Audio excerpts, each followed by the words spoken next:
अमीपुर बंगला घाघ चौक और हंगलाना अड्डा पर यूटिलिटी स्टोर तो काफ़ी अरसे से बना दिए गए, लेकिन यहाँ पर ना चीनी मौजूद है ना आटा मौजूद है काफ़ी दिनों से।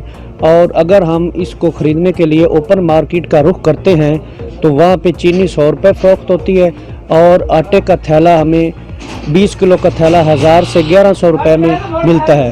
लिहाजा गरीब आवाम को रिलीफ देने की बजाय हुकूमत का गरीब आवाम पर बोझ डाल दिया गया है और आवाम दर बदर की ठोकरें खा रही हैं। लिहाजा हमारा हुकूमत से मुतालबा है कि इन यूटिलिटी स्टोर पर आटा और चीनी वाफर मिकदार में फराहम किया जाए ताकि आवाम की मुश्किलात हल हो सके।